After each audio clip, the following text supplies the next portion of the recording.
Okay, so it's my pleasure to introduce Tanja here today. She was my colleague in graduate school at Cornell University, where we both did our PhD. Since then, she has excelled at everything she has done. She's a leader of the field in neutron star physics, having papers with many thousands of citations that basically define tidal interactions for neutron stars. She participates in gravitational-wave detection with LISA, with Einstein telescope, and with the LBK collaboration. And she's also a professor in the Netherlands. So it's my pleasure to let her give the colloquium, to invite her here to give the colloquium. And also to the students here, make sure you go to the student meeting with the speaker, because it's good to meet talented women like Tanja. She's one of the most talented women in the field. So it's a pleasure to have her here today.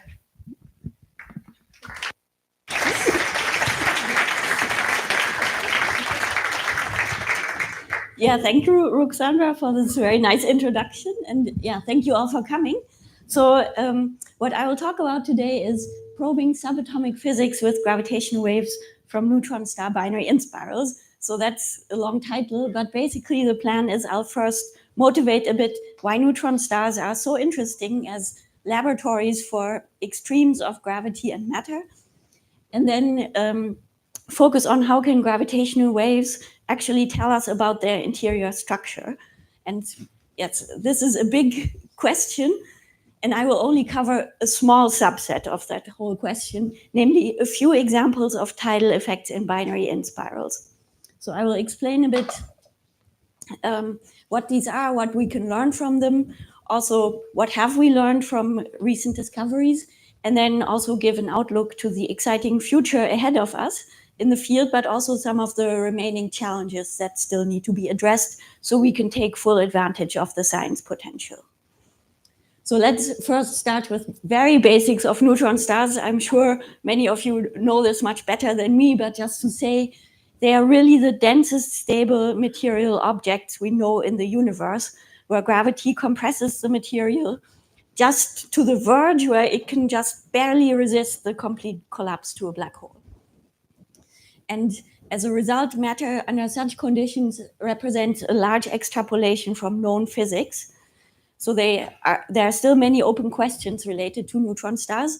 It's clear that, for instance, quantum physics is not enough to describe neutron stars. We really need to go to the subatomic physics, which governs their structure. So, of course, we have some idea of the interior of a neutron star, but not yet in full detail. One thing to keep in mind is as you go from the surface to the interior, the matter ranges over nearly 10 orders of magnitude in density. So that's a huge, huge range. And as a result, there's all kinds of different physics on different scales coming in. So what you see here is just a very, very coarse-grained cartoon representation where the neutron star is reduced to a solid crust, which is already quite exotic because atoms there no longer really exist. It's only the atomic nuclei that form a lattice. And more towards the interior at higher density, it becomes more and more favorable for neutrons to appear. And eventually, most of the matter of neutron stars is a liquid of mainly neutrons. And it can happen that maybe matter gets even more exotic than that when the densities get above a few times the normal nuclear density, because then there's simply not enough space for individual neutrons to be packed next to each other. And as a result, they start to significantly overlap. And we know neutrons are not fundamental particles, so it's conceivable that their quark substructure becomes important. And what can also happen roughly at also such high densities is that first some particles like hyperons appear and form some sort of condensates before there's a transition to quark matter. So all of these are still kind of open questions, but make neutron stars very good laboratories for exploring physics in completely unexplored regimes. And you see this here. in a cartoon showing how neutron stars can help us to probe different phases of QCD. It's just reduced to a two-dimensional cartoon diagram in terms of temperature and baryon density. And we know in everyday situations, quarks are confined into hadrons, but under extreme conditions, like in heavy ion collisions, they can become deconfined and form the quark-gluon plasma. And that's a very interesting state of matter that is still being experimentally explored and also theoretically. But neutron stars really occupy an orthogonal corner of this diagram here at extremely high density, but near the ground state of matter. And we know, or at least think, at infinite density, if we have deconfined quark matter near the ground state, it should form some sort of color superconducting phase, where the color, flavor, and spin degrees of freedom of the quarks are kind of pairing correlated, similar to Cooper pairs of electrons in metallic superconductors. But at the finite densities relevant for neutron stars, well, first of all, we don't know if quark matter exists, but if it exists, maybe it's not yet in this fully paired configurations. So there's potentially a very rich phase structure that we could explore. And of course, that would be interesting in itself, but also help us get a better understanding of strongly interacting matter as a whole. Because of course, the Lagrangian of QCD is already known, but what cannot be predicted from first principles is all this collective behavior that is really an emergent phenomenon, which, yeah, this is kind of where the study of neutron stars could really help us elucidate some fundamental questions. And it's not only at the level of the quarks where neutron stars could help us, but also at the level of the nucleon. So it's complexity upon complexity. Even how do these nucleons or neutrons interact and assemble themselves? And how does all of this depend on things like density, isospin, which is the asymmetry between neutrons and protons, and so on. So this can clearly help us answer some fundamental questions about matter itself. And there's also a lot more, but I think I've now given enough motivation that neutron stars are indeed really interesting. So let's now also discuss a bit how can we probe all of this interesting microphysics in neutron stars. Well, kind of what is already known and done for a long time is to know that all of this microphysics gives rise to different larger scale properties of the matter, namely an equation of state, for example. So that's a relationship between pressure and density. And it's illustrated here, kind of just a few examples. These different curves are different proposed models. They're constrained on the very low density side by nuclear physics and perhaps some extrapolations using effective field theories. And then at the extremely high density side would be way off the plot by perturbative QCD. But in the range of densities relevant for neutron stars, there's still a very large uncertainty. And now all of these properties of the equation of state then translate also into global properties of the neutron star. So what is shown here is after solving the Einstein field equations and energy momentum conservation, you can compute what is the mass and radius of a given neutron star, assuming some equation of state of the matter. And here you see the mass versus radius for the different equations of state that correspond to the different curves. And each point on any curve is a different neutron star with a different central density. Also, the curves terminate at a maximum mass where there's just not enough pressure provided by the material to prevent gravitational collapse. And yes, radii and masses can be measured, for instance, with X-ray observations. There's a nicer telescope aboard the International Space Station that has measured now masses and radii of about 3 neutron stars. And of course, it's also then interesting to measure high mass neutron stars because that can tell us kind of what maximum mass the equation of state at least needs to support. But okay, this talk was supposed to be about gravitational waves, and already a disclaimer: with gravitational waves, we cannot measure neutron star radii, but we can measure many other things. So let's just take a step back to discuss gravitational waves. So I want to also focus only on gravitational waves from binary systems. And here, so before putting in any matter, let's discuss some basic properties of just compact binary coalescences and their gravitational wave signals. Well, when the two compact objects are orbiting each other, they generate dynamical distortions in the space-time curvature, which at large distances are the gravitational waves. And they carry away energy and angular momentum from the system. So as a result, the orbit shrinks, they go faster and faster. And you see this here in the gravitational wave signal versus time. It's kind of this sinusoidal signal, but it increases in amplitude and frequency as the two objects get closer together, produce more and more violent distortions of the space-time. Eventually, they collide and merge, and in the case of two black holes, form a single black hole.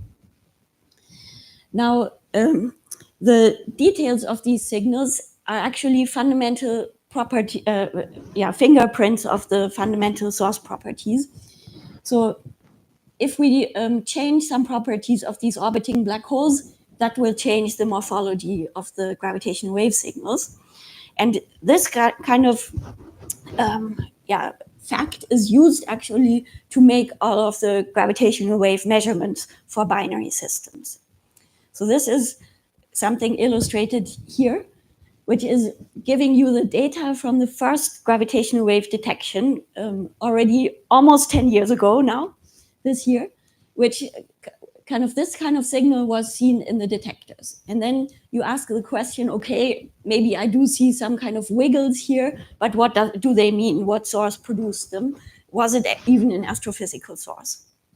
And then to interpret this data, what is done is one takes theoretical models, which I will come back to in a moment, but basically they can predict, given a certain source, what do the gravitational waves look like. And here you see the parameters assumed in the model. It was a binary of 200 solar masses at 800 megaparsec distance. Clearly, comparing this model with the data shows that doesn't fit well at all. But if we, for instance, assume the oscillations will get faster. And now we can see, at least here in the later part, the time evolution of the frequency oscillations is matched quite well. Of course, now we have the problem the amplitude is still off, but the amplitude has a bit of a different status because it really depends how close the source is to the observer, what viewing angle it is taking. So adjusting those so-called extrinsic parameters then allows us also to match the amplitude, at least in this later part of the signal, where there's less noise. So based on this, we would then conclude whatever parameters this model gave us that best matches the data, those were the true source parameters. Of course, a disclaimer, it is in reality much more sophisticated.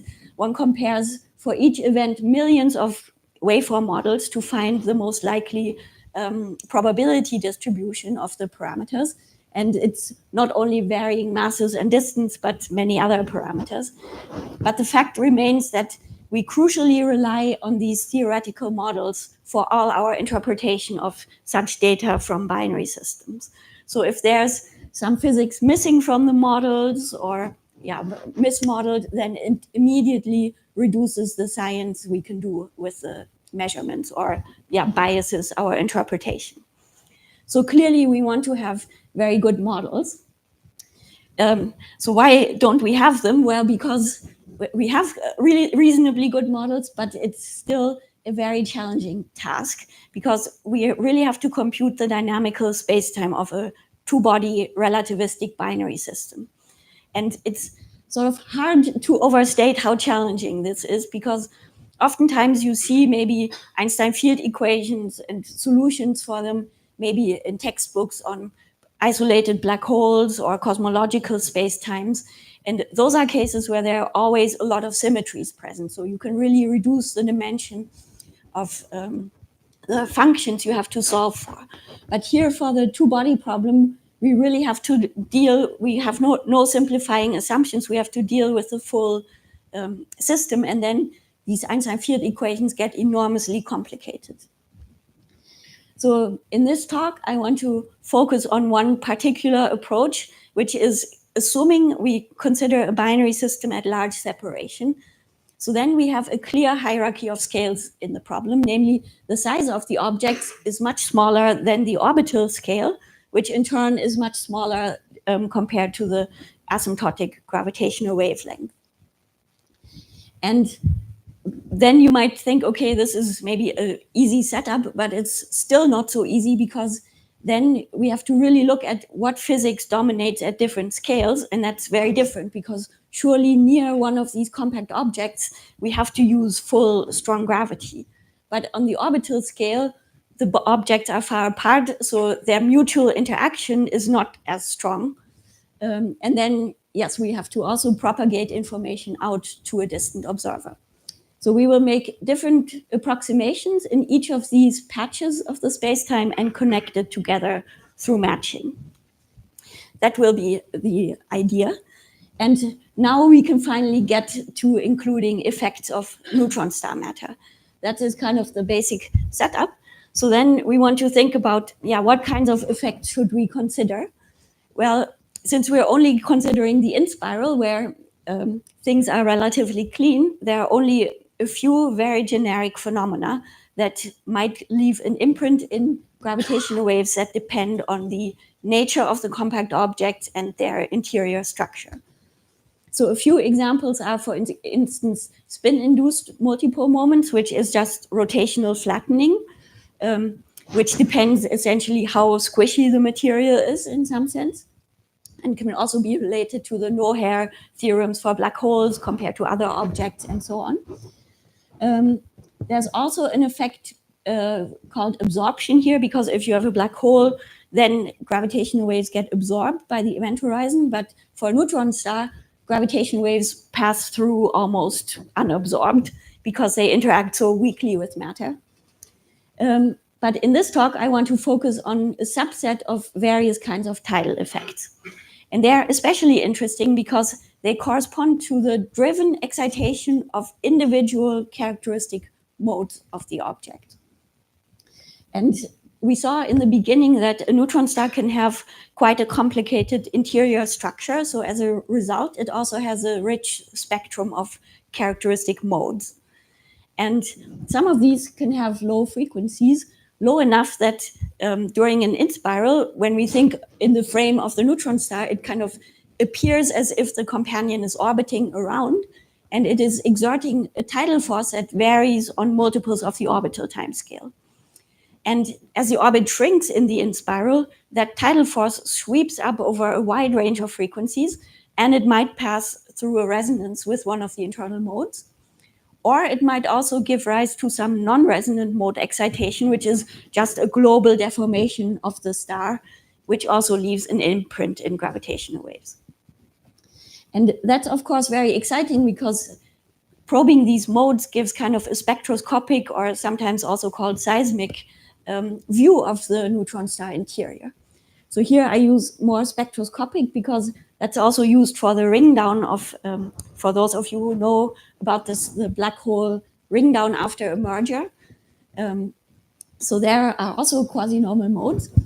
But here it's a bit different, because we can measure not a broad spectrum of these modes, but really individual modes get excited at perhaps different times in the inspiral.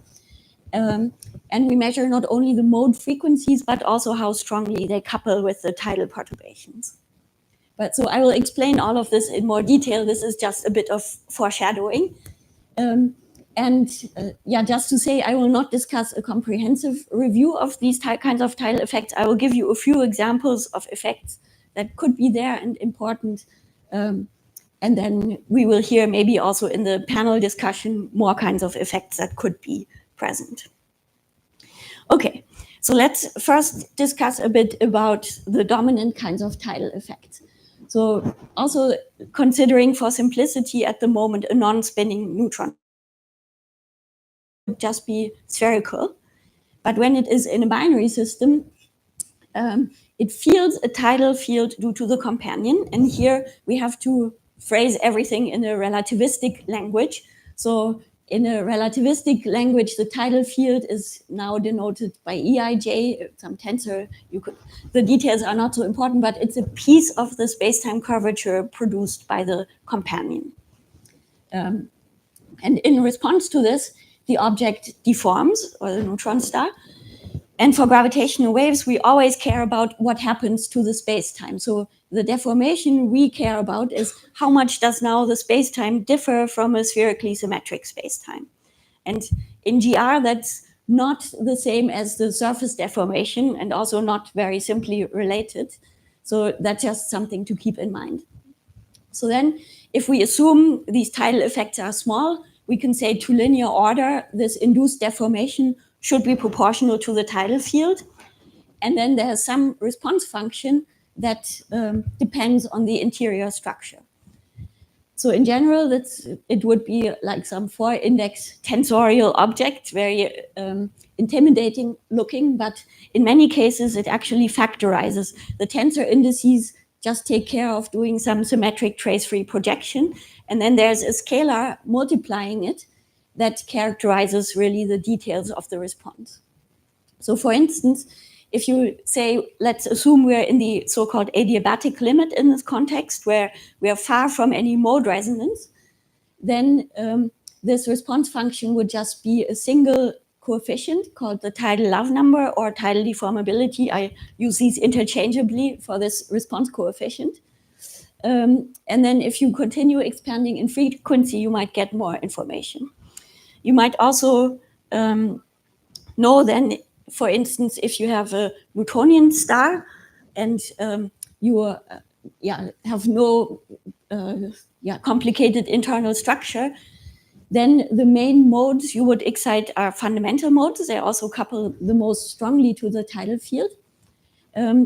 So they have some characteristic frequency and give rise to this resonant denominator, because if you force it close to the resonance, it will, of course, respond more strongly.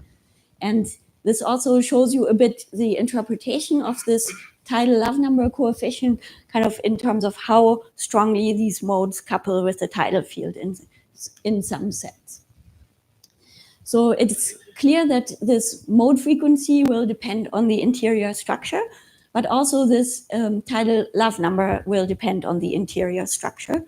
And this can then be computed kind of similarly as is done for mass and radius of neutron stars, but we cannot consider an equilibrium. We have to consider a slightly perturbed configuration. So need to work out how does the matter and space-time respond to small, and in this case, static perturbations.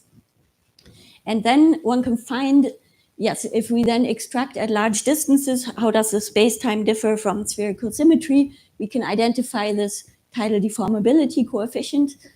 It is shown here in some units that don't matter so much, just to say qualitatively that different equations of state give different deformability versus mass curves. And so measuring this parameter, one could work backwards to the microphysics in some sense, in principle, let's say.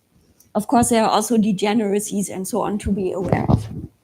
But we have not yet said anything that this parameter is relevant for measurements, because all we have done is considered a tidally perturbed neutron star and extracted something about its exterior space-time.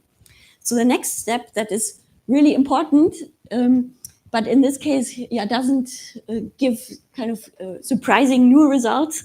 So that therefore, it's maybe not so clear how important it is to zoom out from the neutron star and then say, on a very coarse-grained scale, if we look at the neutron star from far away, how can we describe it? Well, we want to then describe it almost like a point mass, but then some extra information that tells us about, kind of on a coarse-grained scale, the finite size effects. And to do that, we use an effective action approach, where at leading order, the neutron star is just to 0th order in the coarse graining, just like a point mass. So the action of a point mass looks something like this. There's some, what I call the redshift factor, because once we translate it to coordinate time, it becomes really the redshift.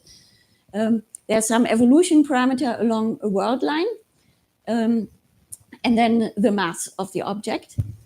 But now we are adding additional information to the world line description to include the tidal effects. And the way we do it is, well, a bit arbitrary in the sense, yeah, it's just an effective description that is supposed to capture the relevant information from the neutron star. So we say, okay, let's introduce some dynamical multipole moments that evolve along the world line, the Qij. And they should, of course, couple with external fields. So we have some coupling term, and here the coefficient is just a choice of normalization. And then these multipole moments could also have some internal dynamics. So they might have some kinetic term and some potential term if we just truncate at quadratic order. So now we still don't know what these coupling coefficients should be in this kind of effective description we have written down. So we have to now match them to the description of the perturbed neutron star so that we make sure we really capture a tidally perturbed neutron star by this effective description. So let's first do it in the adiabatic limit, neglecting any mode resonances.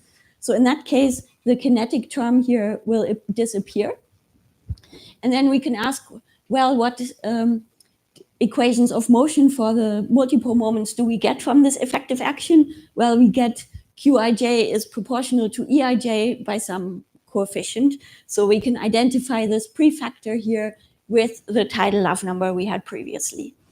And therefore, we can capture in this effective description the information about the internal structure of the neutron star within the assumptions we have made. And then we can even go one step further and integrate out this quadrupole from this effective action so that finally the action is only dependent on the love number coefficient and then some external quantities like these tidal fields and also the redshift factor and so on. So then, having arrived at a description of a single neutron star very much zoomed out, we can now put two of them in a binary system and consider then, yeah, what are the consequences? So basically what we then do is, well, we have this description of the single star, we have another one for the companion. So for this redshift factor and for these tidal fields, we can insert some approximations that are valid for two-body systems at large distances. But the information on the neutron star structure encoded in the deformability coefficients is still from the fully relativistic regime. And then we can ask, yeah, what are now some consequences for the dynamics and gravitational waves? Well, some of the energy goes into the tidal deformation, that changes the energy of the system. Also, gravitational waves are emitted sort of by asymmetries in the system. So now we also have an additional asymmetry due to these, in some sense, tidal bulges. So that they contribute an extra bit to the gravitational wave radiation and energy losses. So they accelerate the inspiral. And then working to leading order in tidal effects, not surprisingly, one can then work out that what is imprinted in the gravitational wave phase evolution is exactly this tidal deformability parameter. So you also see that this induced phase change due to tidal effects, well, it's a change in the phase accumulation. That's also important to note. So it scales like a high power of the frequency. So it means the effects are most important when the stars are close together and orbiting very fast, the tidal fields are strongest and so on. It's also suppressed by 1 over the total mass of the system to the 5th power, which means if you have a very massive black hole and a neutron star, these effects are going to be quite small. And here on the right panels, you see just some examples of what do now the gravitational wave signals look like. You see 3 snapshots. The inspiral goes kind of from top to bottom, starting out at 30 Hertz, where we require all of them look the same. But now we watch the time evolution for different neutron star equation of state models. So you see around 350 Hertz, there's already a small dephasing starting to become noticeable, and then the effects get more pronounced at very high frequencies shortly before the merger. So this gives you kind of the picture of the dominant effects and expectations. So it already had some practical relevance, namely for the binary neutron star merger event GW 170817. So yeah, as you probably surely know, we have a network of gravitational wave detectors. At the time, it was the 3 detectors operating the LIGO detectors in the US and Virgo. Probably in the middle panel, you can see it best. So it shows the frequency versus time, and light colors mean there's a lot of power at that frequency. So in the middle panel, you can kind of see this characteristic track, which is very characteristic of a binary inspiral.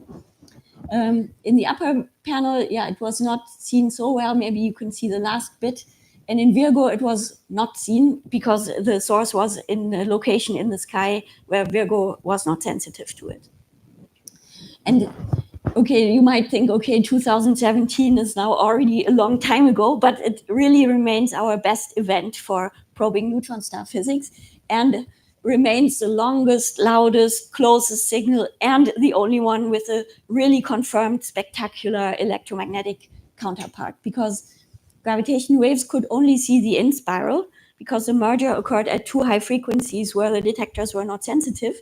But as you can imagine, if you collide 2 balls of nuclear fluid at close to the speed of light, there's also a lot of matter outflows that then undergoes nucleosynthesis and all kinds of interesting phenomena, and give rise to very interesting spectrum of electromagnetic counterparts.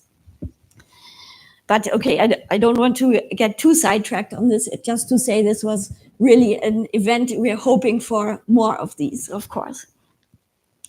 And from the gravitational waves, one could then ask, yeah, can we say something about the interior structure of the stars? So what you see here is from the LIGO-Virgo collaboration paper on this, a 2-dimensional corner of the inferred parameters, looking for these dimensionless tidal deformabilities of the 2 objects. So one of the objects and the other one, there's a gray shaded area because it doesn't matter which one you call 1 or 2, you don't get new information. And these colored lines are 90% contours of the measurement, so that anything to the left of them, or kind of down here, is consistent to that confidence level with the measurements. And you see, well, okay, this one is only assuming low spin. So if you didn't assume low spins, you couldn't say very much here. So under the assumption of low spins, then you get this contour. But if you then also assume it was 2 neutron stars that had the same equation of state, which is reasonable because there should only be 1 ground state of dense matter, probably, then you got these kinds of contours, which are still not very constraining, but it was exciting that there was a first measurement of these tidal parameters with gravitational waves. And then there were, a really nice range of papers examining all kinds of implications resulting from these measurements, often combining with other measurements. So I will not review all of them here. I'll just show you maybe one result, just answering a mundane question, which is actually, what is the pressure of matter at 2 times the nuclear saturation density? So what can be done on the nuclear physics side is, at least by some groups, is to say, okay, we know up to 0.5 nuclear saturation density, we know more or less about matter. Of course, it's all debatable, but this was assumed in this study.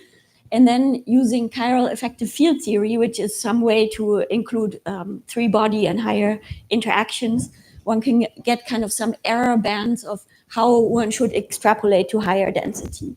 So this goes up to maybe 1.1 times the nuclear saturation density. And beyond that, you're kind of on your own. So taking that as input gives these priors for what should be the pressure at 2 times nuclear density, these dashed lines, so quite broad. And then folding in results not only from gravitational waves, but also from NICER, the kilonova, which was one of the electromagnetic counterparts, and so on. Then one got these solid posteriors. So still not a conclusive answer, but at least one could see there was some information in all of the data, and it lets us hope for an exciting future ahead. Okay. So this is what I wanted to say regarding the kind of broad brush picture, but now I also want to say a few more things, because gravitational waves are sensitive to more things than just this tidal deformability parameter, even in the inspiral. So we already mentioned in the beginning that, yes, these tidal deformations arise from an excitation of the modes of a neutron star. And the ones that contribute most strongly to this deformation I've discussed so far are the fundamental modes. And their frequency is roughly, well, whatever frequency you can make from the scales of the star, because it's like fundamental modes on a string. They're kind of the ones that have no radial nodes in the mode function, for instance. And in a binary system, the tidal forcing frequency is then multiples, roughly speaking, of the orbital frequency, which for circular orbits could remain higher than this lower than this F-mode frequency for most of the inspiral. But it turns out, if you look at how this resonance is approached in an inspiral, it's actually really broad. So even if you're far from the resonance, you can still get an enhanced tidal response compared to assuming the strictly infinite frequency limit. And you see this illustrated here for a case. Don't pay too much mind to all the numbers. It's just one example case.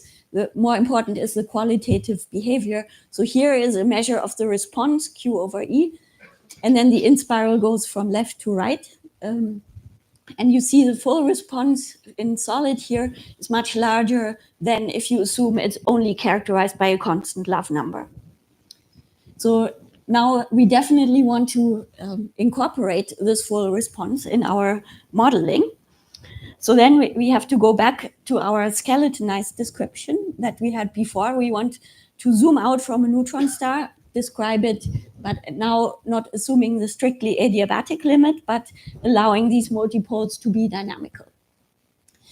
And then we get some interesting additional effects that come in, because as soon as these multipoles are dynamical, there's also some angular momentum associated with them.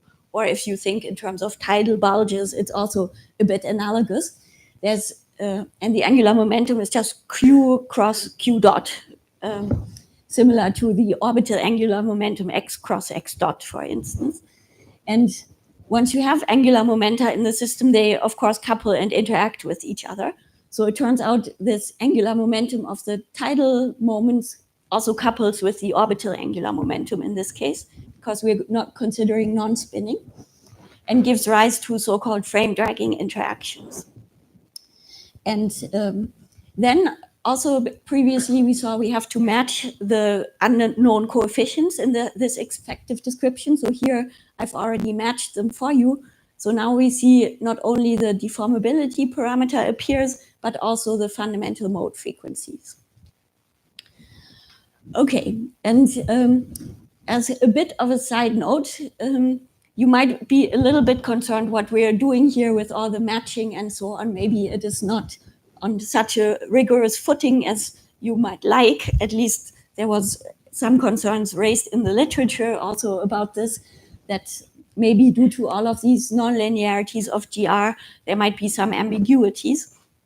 So what we're advocating now is to do a different setup, because if you remember, all we want to do is replace a perturbed neutron star by an effective description as a point particle plus extra stuff.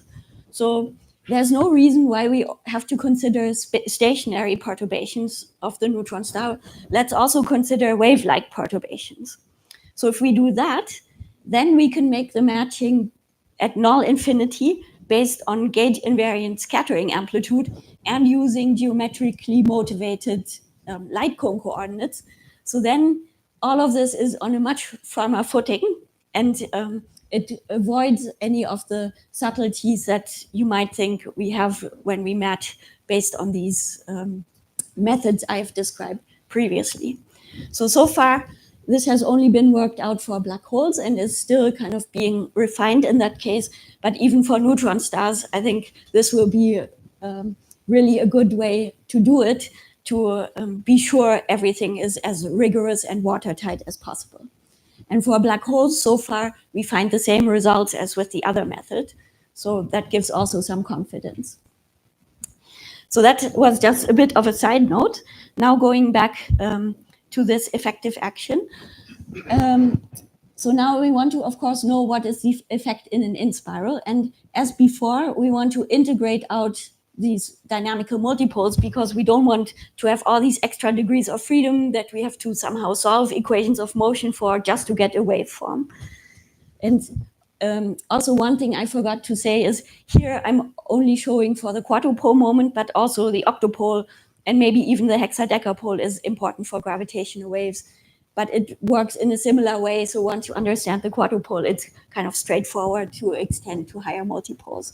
So if we had dynamical multipoles, we would have tons and tons of extra degrees of freedom if we also include higher moments. So yeah, this is something we do not like so much. So instead, we want to get an effective description that still captures the physics of it. And so then doing that, we find an effective response function. So in the beginning, we kind of discussed this first term in the response, which was with the resonant denominator.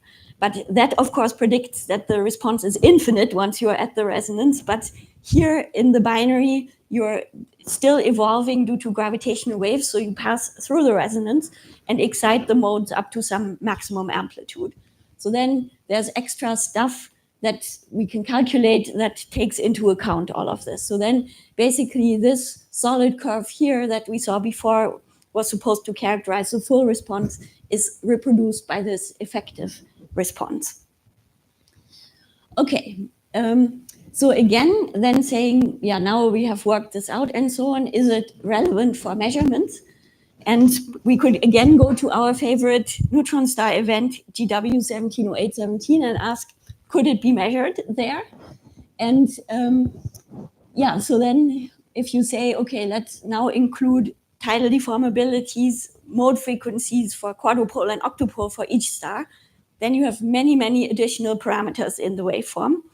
And then it's, yeah, you kind of lose information in the sense because now it's, if you can change many knobs, it's much easier to fit a signal than if you have only one or two knobs to turn. So we anyway expect a deterioration in measurement, but we can still say, let's say for one object, could we say something about this F-mode frequency versus tidal deformability constraint? And you see in this plot, these dark shaded regions are kind of the highest probability regions. Yeah, not much could be said, but one could rule out some very extreme cases, for instance, certain boson stars with certain self-interactions. But for the neutron stars, equation of state was not yet so constraining, but it's also more a proof of principle that this is interesting for the future when the detectors get more sensitive. Okay, so maybe in the last few minutes, I just want to tell you a bit more that once you start to think even more about all of this, things get richer and richer, because so far we have kind of assumed the redshift and frame dragging effects cancel, because if you think about from the frame of the neutron star, the tidal forcing frequency it feels is, well, modulated by frame dragging, because its own frame is dragged in the direction of the orbital angular momentum. So it kind of blue shifts the frequency it feels. But the redshift factor also redshifts the frequency. So they kind of cancel, but not exactly. So we should include them more rigorously. Similarly, if the neutron star is rotating, depending if it's co-rotating or counter-rotating to the orbit, it also feels a different forcing frequency to which it responds. So actually, this resonant denominator response should look something more like this, where we have the frame dragging, which could also depend now on the companion spin, not only the orbital angular momentum. We allow for a small spin of the neutron star, and we have this redshift factor still present. Okay, so now you might think I'm getting here too nitpicky and detailed about all the things I want to include, but we also tested this description against numerical relativity simulations. So not so many numerical simulations are available, including spins and with quantified accuracy, because also for numerical simulations, neutron stars are quite difficult to handle. So here we have a few cases shown as these colored lines, showing the phase difference from the numerical relativity simulation as a function, some function of time. So good in this plot means everything is close to zero, which is these solid lines, including the modified response. And the dashed lines are when not including it. So that gives some confidence that what we're doing is along the right direction. Of course, it should be tested further and so on, but it indicates we're kind of on the right path. So then we can use all of this framework now in situations where we cannot have numerical relativity simulations. For instance, for very interesting effects of other modes, which are called gravitomagnetic tides. So this is an interesting effect in general relativity, that you have not only the tidal effects we know from Newtonian physics, but there's also a different piece of the space-time curvature which acts more like a magnetic field. So for that, we don't have so much intuition, but it can still give rise to interesting phenomena. So what it does to a neutron star when there's such a field present, which in GR will invariably be present, is that it induces current multipole moments. So far we've discussed about mass multipole moments. Now we also have current multipole moments. And yes, this includes also modes called the R modes that I know Ruxandra and also Ira are really experts on. People have already studied perturbed neutron stars and these R modes and found, yeah, their spin frequency their mode frequencies are proportional to the spin frequency. And spins of neutron stars are less than 700 and something hertz. So, and their mergers are at around 1 kilohertz. So sometime during the inspiral, these modes will surely be resonantly excited. Maybe not in the sensitive band of the detectors, but sometime in the inspiral. So this is something one should definitely understand. Also, what people have found is that there are actually two different love numbers, depending on what assumptions you make on the perturbed fluid. And there was some question, yeah, which one is actually relevant for gravitational waves? Is one of them more favored than the other, and so on? So by now you know the trick to, yeah, what do we need to do to understand what's relevant for gravitational waves? Well, we need to zoom out, go to the effective skeletonized description and match the coefficients. And once we have that, then it's kind of a straightforward step to the gravitational waves. So then doing that, well, I don't want to go into detail here, but just to say now the behavior is a bit different. The oscillator still has a kinetic term, but there's no potential. There's instead some nonlinear field term and so on. Quite interesting theoretically, but what's now relevant to make the point is that, in fact, both of these tidal love numbers appear in the effective Lagrangian. So that indicates both of them are relevant for measurements. And in fact, it turns out, if you look at the dynamics, then different ones are relevant before the resonance compared to after the mode resonance. So the asymptotic limits before and after resonance are not the same. And this is shown here in the plot, which shows kind of a lot of different things, so it should not be taken too literally. So what you see in blue is just a noise curve of a detector just to see where is the sensitive band.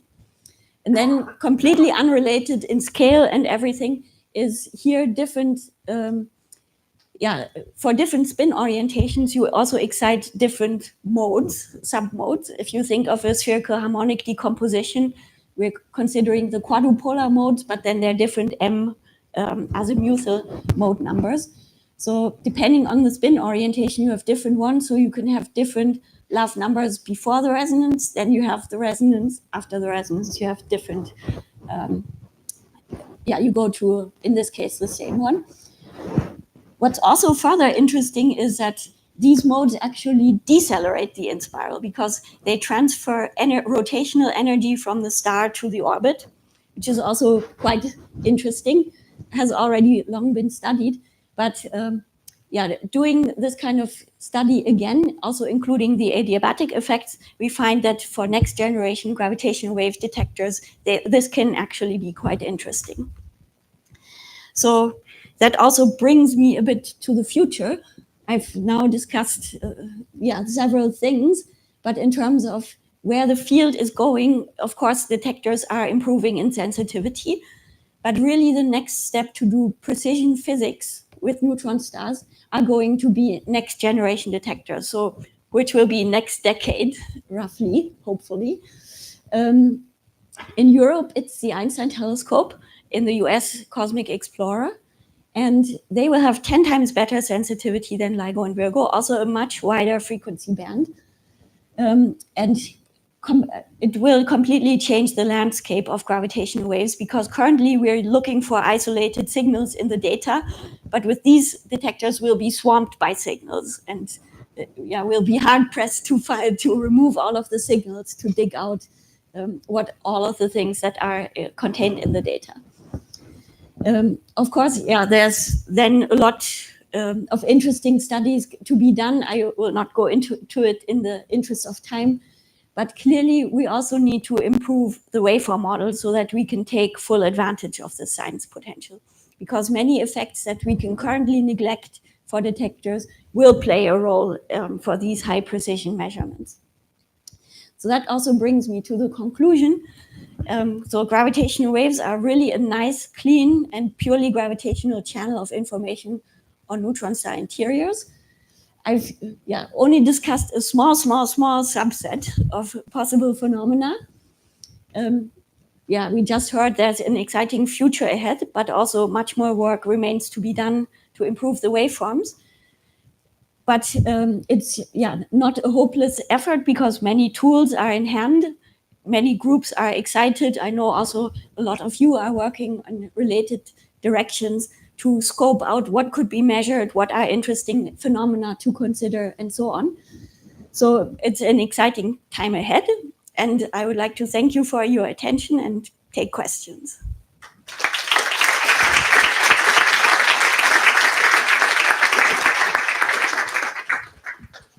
So thank you, Tanja, for the very nice talk. Questions? Thank you very much. I wanted to ask about something that you mentioned during the talk. If you have a black hole and there is a black hole binary in this gravitational waves emitted, you said that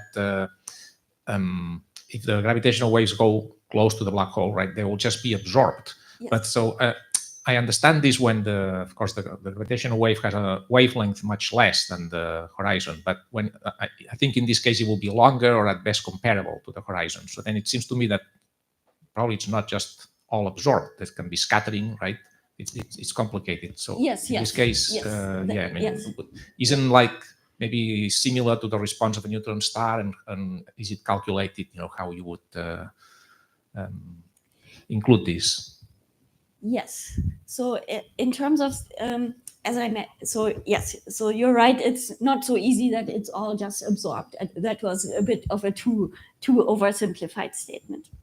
But a lot of groups have also used this kind of scattering method now to calculate the response of a black hole to these wave-like perturbations. And I don't know how familiar you are with the field, but kind of a previous result was that the love numbers of just if you take the static adiabatic limit, these tidal love numbers of the black hole, if we go back to this definition of the love numbers here,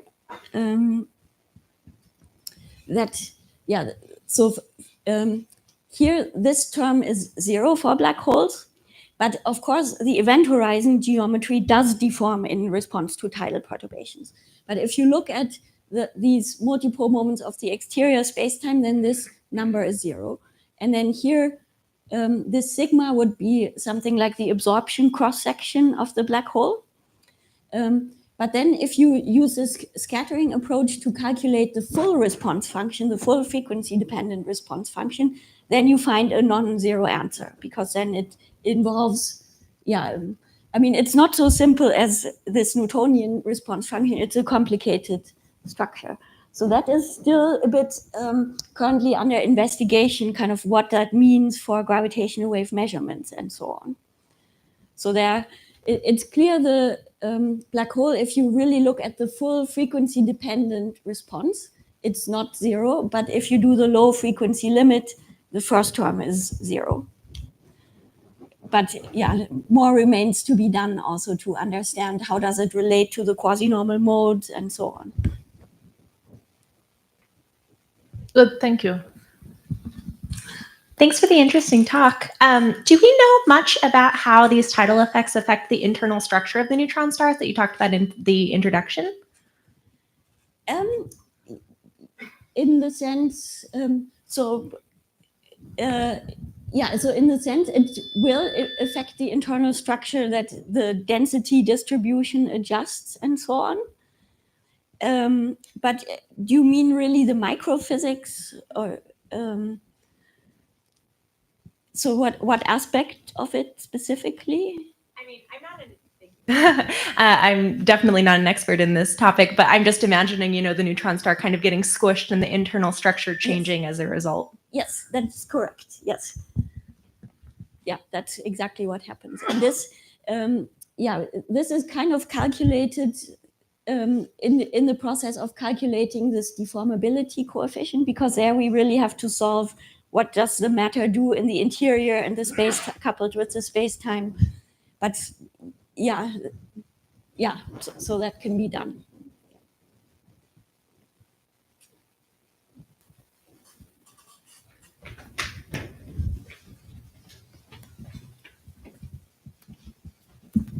Thanks a lot for the talk. To what extent can you use the neutron star black hole mergers to analyze any of the things you've done? You've focused on the binary neutron stars, but there seems to be more neutron star black hole mergers. Yes.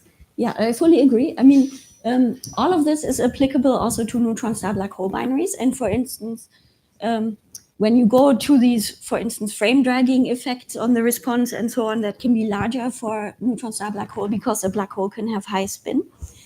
And for neutron star black hole, there's also then the possibility that the neutron star gets tidally disrupted. And this would, again, be very interesting to probe. So to me, I would really like to have a neutron star black hole measured with high signal to noise ratio, because it's really the cleanest system to probe matter you can imagine. And yeah, and also even during the tidal disruption, numerical simulations have shown that the temperature remains quite low of the material.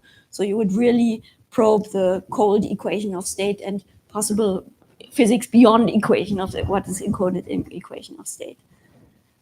Yeah. Other questions?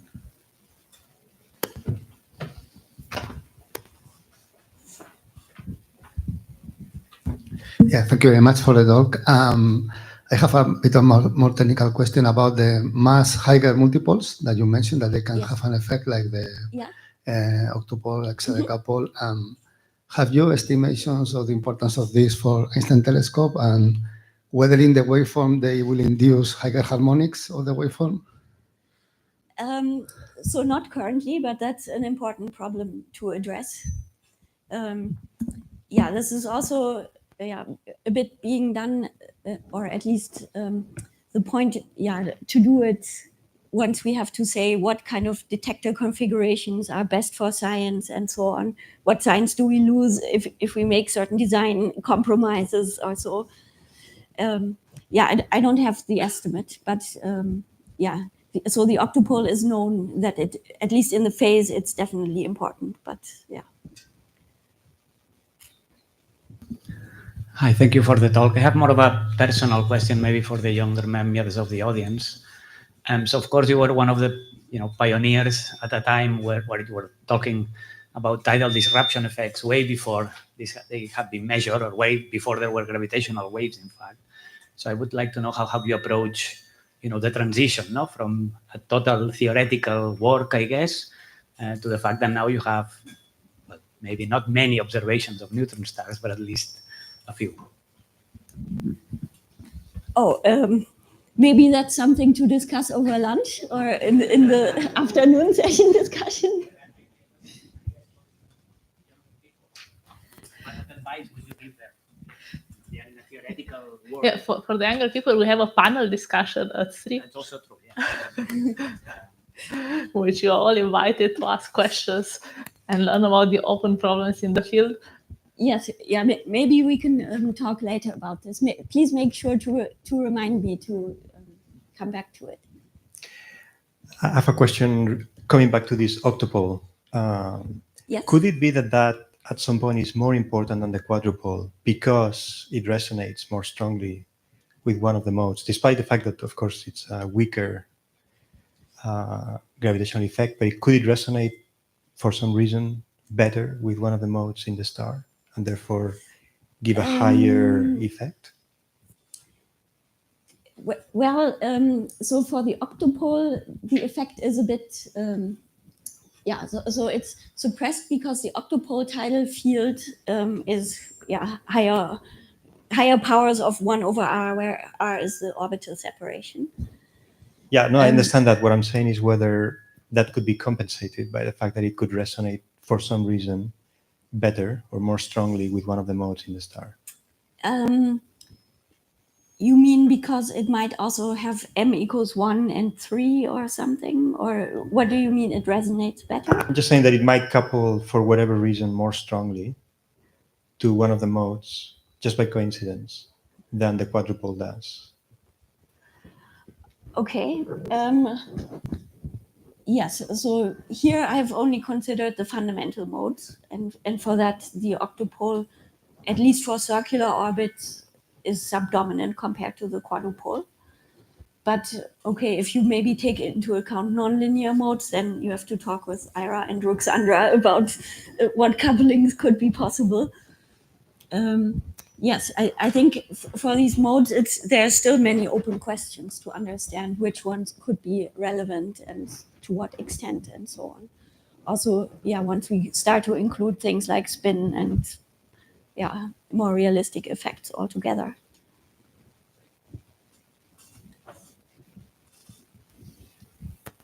Okay. Any other questions, or should we go for lunch?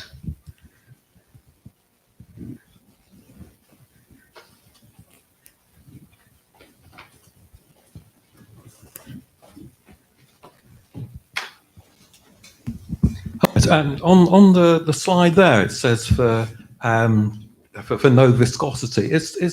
Could you say something about the relevance of the viscosity or otherwise of the kind of like the liquid part of the neutron star? Well, I know we have an expert in the audience who just wrote a paper on it. Maybe Laura can, or her collaborators can address this. Okay.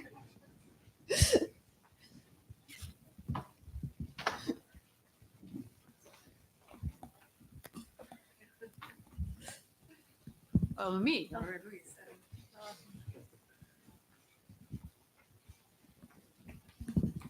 Yeah, maybe related with bulk viscosity, there is an effect called tidal heating that was also studied in neutron stars, binary neutron stars, and also the coalescence of quark stars. That basically the tidal field is coupled to the fundamental F mode, so the oscillation of this mode could generate dissipation of this tidal energy, and this could heat the system. So, yeah, this could be something that is related with bulk viscosity. Okay, I think this is it for now, but we should those who have time should join us for the panel discussion at 3 on open problems in the field.